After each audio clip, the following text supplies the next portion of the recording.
Hello and welcome to today's webinar. I'm your host, Jo Linsdell. You will no doubt find out lots about me during today's promo day event, but you can also hop over to my website, which is jolinsdell.com. There you'll be able to find out all the things about my books and all the other projects and things that I've got going on as well. So please hop on over. Again, that's jolinsdell.com. Today I'm going to be talking to you about visual content for authors.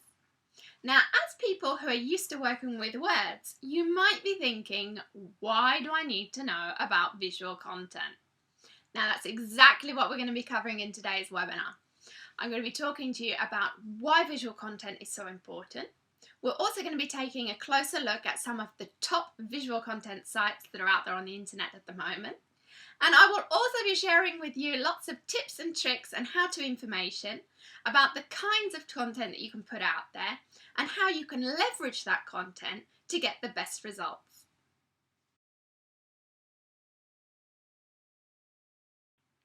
So, why should you be using visual content? Before we jump in, I just want you to think about something.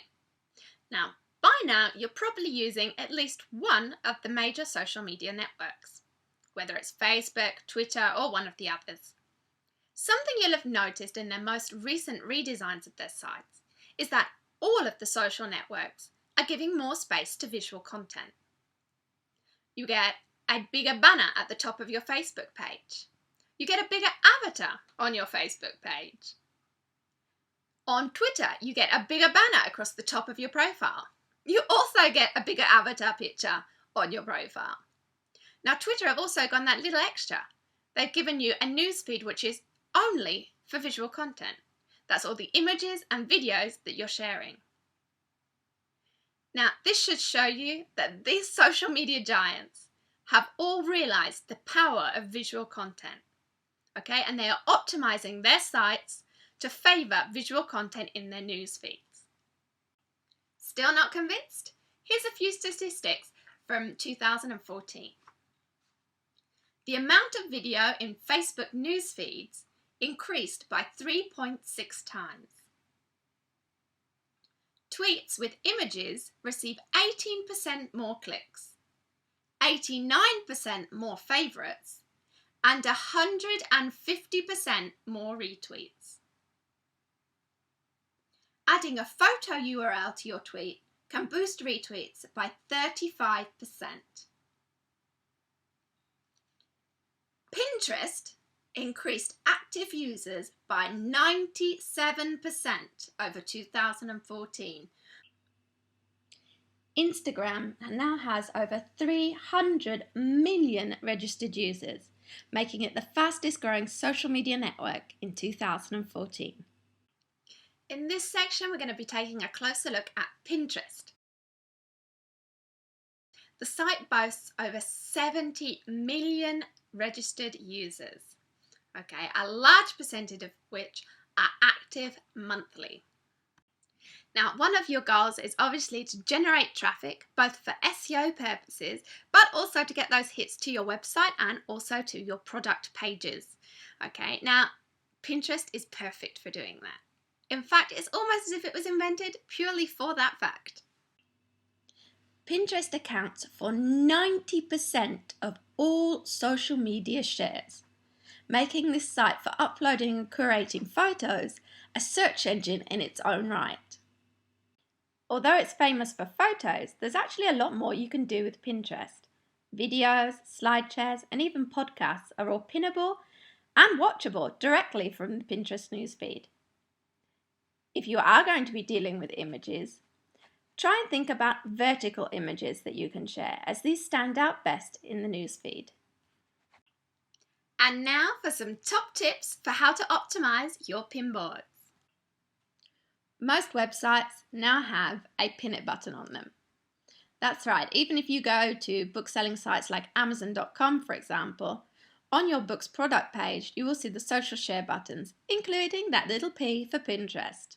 All you have to do, therefore, to be able to pin your book to Pinterest is to click on that little P from your product page and then select which board you would like to pin it to. Easy, huh? Make sure that your website and blog and any other content you're putting out there is also pinnable.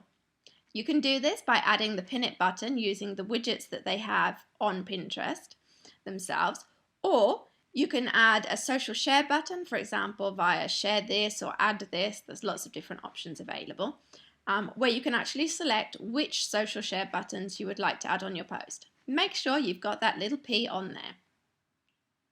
When it comes to pinning, there's actually lots of things you can do to your pin to optimize it for better results. For example, using keywords in your pin descriptions is a great way of getting it in front of the right audience. Also, make sure that you're adding a category to your pins. So in the case of your books, for example, if you have a pin board about your books, you would want to select the category About Books.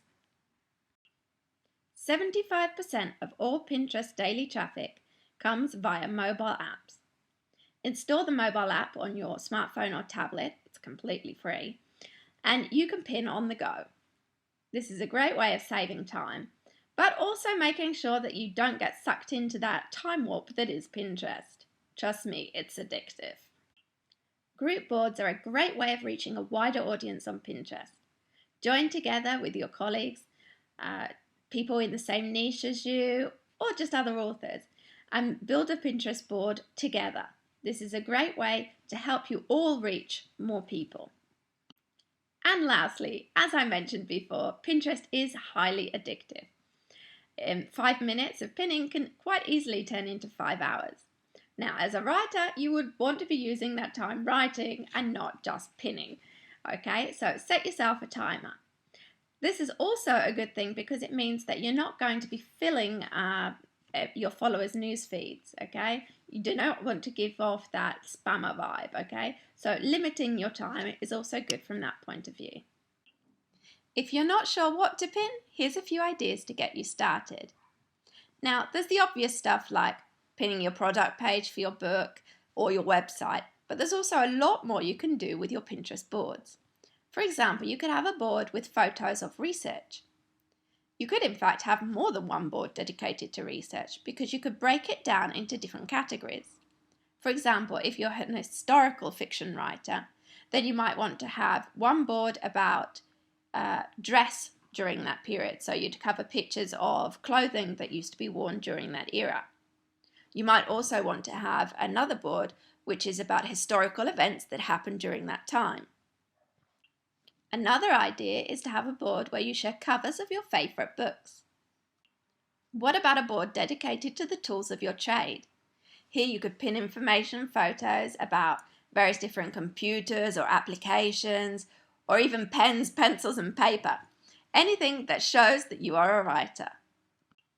What about a board dedicated to places to write? Now this could be various different desk options, or in fact it could even be pictures of a beach or somewhere else special that would inspire you to write. Basically, you want to be pinning anything that connects you with your target audience. Okay, so whether it's video, photos, slide shares, whatever it is that's going to help you connect with your target audience, use that as a point for your brainstorming when it comes to deciding what kind of pin boards to create. In this next section, we're going to be taking a look at Instagram. Now, a lot of people actually have the wrong idea. They think that Instagram is just another Pinterest. It's not. They're completely different sites. They have completely different goals. They have completely different uses when it comes to marketing. They also function in very different ways. And the etiquette on both is also very different. Okay, so coming up in this next section, we're going to be taking a closer look at what Instagram is and how you can be using it to get the best results. Instagram was the fastest growing social media network in 2014 and now boasts over 300 million registered users. Designed to be a mobile site for sharing your own photos, Instagram offers a more personal experience than some of the other photo sharing sites. No need to worry if you're not already the best photographer in the world. Instagram offers built-in editing software to help you make your photos look good. On Instagram, you only get one live clickable link, and that's the one that goes in your bio, so make sure you're putting in a good one. You can, of course, include URLs into your Instagram posts. These can be used for copy and paste by the user. Just make sure you're not including a link in all of your Instagram posts, as this comes across as spammy and is considered poor taste. Instagram is a hashtag haven, so make sure you've got a good list of hashtags to help you reach your target audience and include them in your posts to the site. And now for my top tips for Instagram. Now, the first thing you should be doing is showing who you are. Okay, make sure that your newsfeed on Instagram is showing your personality, what you're about, and what you do. As with other social media sites, make sure you're putting an emphasis on the social aspect. Comment on other people's photos, like your followers' photos, and ask people questions to get them engaging when you post your own to the site. As I mentioned before, hashtags rule on Instagram, so make sure that you're including hashtags with your keywords to help you get your content in front of your target audience. Not sure what to post? Here's a few ideas to get you started. How about combining text and an image to showcase an excerpt from your book or a short poem? This can be easily done using applications, for example, like canva.com. Why not show off your writing space? Take pictures of where you're writing from. Share a quote from one of your books or one of the book reviews that you've received. You could even share screenshots of your book hitting the bestsellers charts. And last but not least, show snippets from your everyday life. People like to connect with people, so make sure you're showing that you're a real person. Now, whilst we mentioned with both Pinterest and Instagram that you can in fact use the sites not just for images but also for video, when it comes to video content, there is one reigning champ that stands out above all the rest. You guessed it, YouTube. Now, coming up in this next section, we're going to be taking a closer look at YouTube, and I'll be sharing with you a few quick ideas for the kind of content that you can put out on this social media giant.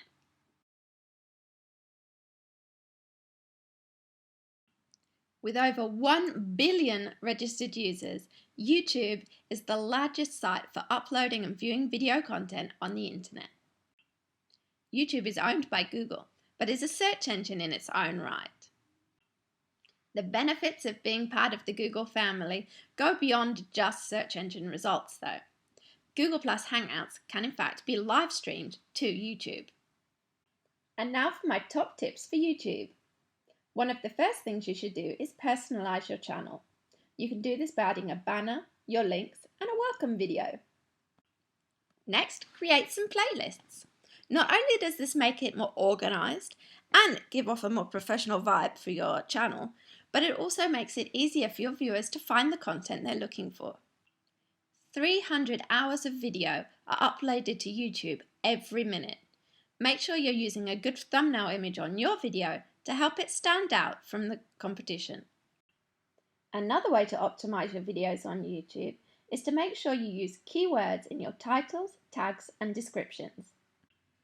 And lastly, the YouTube algorithm is based on views, likes, favorites, comments, video responses, and external views.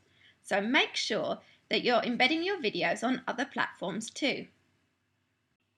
Use them on your website, on your blogs, in guest posts, and share them on social media. Pin them to your Pinterest boards, post them to Instagram, share them on Twitter and Facebook. Not sure what to post? Here's a few ideas to get you started. As I mentioned before, you can do interviews or panel discussions. For example, you can live stream your Google Plus Hangout directly to your YouTube channel.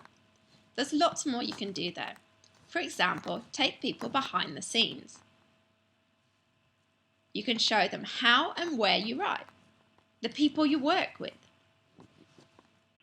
your favourite writing tools, or even where you go to get inspiration. Take them on a field trip. For example, if you write fiction and your story takes place in a specific location, why not take them there and show them the setting of your novel? Apply the field trip idea to other elements too. For example, if you attended museums or roadshows or anything else as part of your research for your book, then why not take the camera along and give them a little sneak peek behind the scenes of how you did your research? Share a book trailer for your upcoming release. Just like they do with movies that are coming out in the cinema, you can create a little trailer to show off as a teaser to get people interested in your book. Strengthen your author brand and mark yourself out as an expert in your niche by sharing quick tips. As a writer, you're probably also an avid reader. Why not review books by others? Unfortunately, that's all that we have time for today. I hope you've enjoyed today's webinar and found it useful.